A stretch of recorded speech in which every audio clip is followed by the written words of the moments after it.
It has been 17 days now since 18-year-old Michael Brown was shot and killed by Ferguson, Missouri police officer Darren Wilson. While we still don't know what Officer Wilson says happened in that shooting, we are learning more about Officer Wilson. In 2009, he began his career in law enforcement in Jennings, Missouri, on the Jennings Police Department. The job lasted only 2 years because, as the Washington Post reports, the Jennings Police Department was, quote, a police department so troubled and with so much tension between white officers and black residents that the city council finally decided to disband it. New officers were brought in to create a credible department from scratch.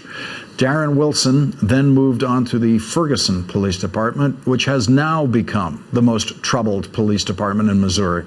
On Friday, St. Louis County Police had to suspend one of its officers when this online video emerged. I don't care whether you're a Christian or not. I personally believe in Jesus Christ as my Lord Savior, but I'm also a killer.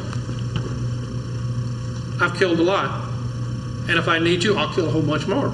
If you don't want to get killed, don't show up in front of me. It's that simple. That was Officer Dan Page, who we saw doing crowd control earlier last week in Ferguson. Officer Dan Page's speech lasted over an hour and included this reference to President Obama. Now this here is Kenya. I had my own airplane. I had me a Learjet. I said, I want to go find where that illegal alien is claiming to be my president, my undocumented president lives at. So I flew to Africa, and right there, and I went to our undocumented president's home. He was born in Kenya. Joining me now is Liz Brown, a criminal defense attorney and a columnist for the St. Louis American newspaper, and Jim Cavanaugh, an MSNBC law enforcement analyst and retired ATF special agent in charge.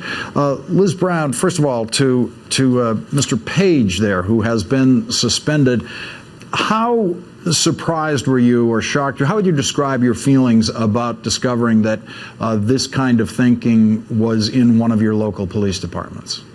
Confirmation.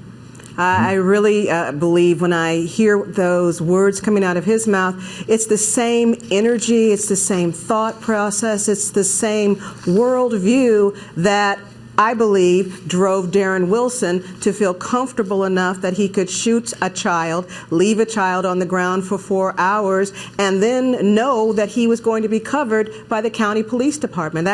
It's confirmation, Lawrence. And Jim Cavanaugh, Officer Page is in the police department that Ferguson immediately handed over their investigation to, and that video has been online since April. Nobody thought until Friday there was anything wrong, and the officer involved didn't think there was anything wrong with having that video online until Friday, since April. It's outrageous, Lawrence, really. And not only that, not only his comments are outrageous, but he's speaking to a group called the Oath Keepers, which is a group that's involved in crackpot conspiracy theories against the government. They're the group that, one of the main groups at the Bundy Ranch. They've gone to towns in the West to try to, fight civil authority. They claim constitutional backing by their name, Oath Keepers, but they're involved in a lot of crackpot conspiracies and right-wing crazy conspiracy theories. And to have this guy, even if he was talking to the Rotary Club, it would be outrageous, but he's talking to this group. So I think the county police really have to take some actions here and do some searching. They can't have people like this, a 35-year police veteran. This is the guy also that pushed the CNN anchor, Don Lemon, out there. And Don's one of the nicest guys you'll ever talk to, and I've talked to him a few times. So I think it's outrageous, really. Liz Brown, the Michael Brown's family asked for peace and calm today in Ferguson. They seem to have gotten that. There's absolutely nothing going on right now on the streets. But tell us how what turned out to be this giant event of the funeral was received in that area today. I think that people, they came to some peace with it. I think that people were inspired by it. But I also heard talk on the street about how they didn't want the world to interpret that that pushing the pause button with the funeral meant that this issue was going to go away, that people were no longer going to be engaged in this action, that our issues have somehow been resolved. People are concerned about that in the rush to healing, that we are overlooking the fact that nothing has been addressed, nothing has been fixed. We can't heal unless we take the knife out and allow the wound to heal. And from the perspective of many people, the knife is still in. We don't have an indictment. We have an indictment that's going to be drug out over a number of days. We have a grand jury that's only going to be given the information by a prosecutor that is at best not going to be able to issue or work on this case or deliver the evidence on this case because he's compromised. So people have mixed feelings. They are happy for the family that Michael Brown has been put to rest, but there's so much more ahead. There's so much more to do, and no one wants the steam to go out of this movement. Jim Kavanaugh, I want to read to you from the deadly force rule that the St. Louis County Police have. I believe it's the same one the Ferguson Police have, where they say officers are authorized to use deadly force to protect themselves or others from imminent threat of death or serious physical injury. That's the standard rule that you read all over the country. And what I've been looking for in the evidence since this story emerged is, tell me what the threat of death or serious injury was to the police officer firing the weapon, according to the accounts where Michael Brown is running away from him, or any one of the accounts, other than the close quarter contact they seem to have had at the car, which I think is not clear what was going on there. But after that, where most of the bullets were fired, I can't see what in this evidence fits within the deadly force rule. Well, exactly. I mean, it's a bifurcated incident. In the incident in the car, where the officer grabs Michael Brown's neck, there's pushing, shoving, maybe there's punching, the officer's injured in the face, there's, he might have broke leather, and Michael Brown went for the gun. And if there's a struggle for an officer's gun, that's a struggle for your life. So that first shot, and, it could have been the shot in Michael Brown's forearm because the officer warned him, I'll shoot, I'll shoot, I'll shoot. And when things happen like that, you might put your arm up. So he could have had that first shot. So an argument could be made that maybe that is justified use of deadly force, fighting over the gun. But every shot after that, running away, turning to surrender, those shots cannot be justified use of force.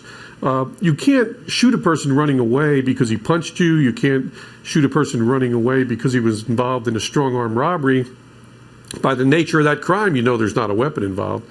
So at the worst, you have a serial bully. He punched a policeman, he punched someone at the store, and you can't shoot him for that. That's a lot different than if you had an active mass shooter, say at Newtown, running away from the officer who'd killed 10, 20 people, and now you got to stop him. That's a whole different use of force. So you can't shoot a guy in the back running away, even if he punched everybody in town. You just can't use deadly force that way. And Liz Brown, here we are 17 days after this event, and the police still have not offered any account, any story to describe what this police officer actually did after he got out of his car, which is when most of the bullets were fired. It is when we now know Michael Brown was shot and hit with the bullets that killed him. There's absolutely no account from the police about that, and it's oddly, there's an odd echo to that from the day that this happened, where Michael Brown's body was left on the street for 4.5 hours, an unprecedented period of time in a situation like that, and we now are left with this unprecedented lack of information from the police about what happened there. But you know what happens in this absence of information on the part of Darren Wilson? Darren Wilson and his defense attorney have the opportunity to see and to hear and to examine and to dissect everything that everybody else says, all the other evidence that's out there. So when Darren Wilson, if he chooses, and I believe that he will, when he goes into that grand jury to testify, he will have, at his best and call, he will have all of the statements that other people have made. So when he makes his statement will fit those other statements. He'll be able to make a statement that will be uncontradicted. And like you said, Lawrence, this is unprecedented. I have never seen anything like this, that there has been this kind of silence on the part of the defendant and the evidence for someone to be charged. It's amazing. Liz Brown and Jim Kavanaugh, thank you both for joining me tonight.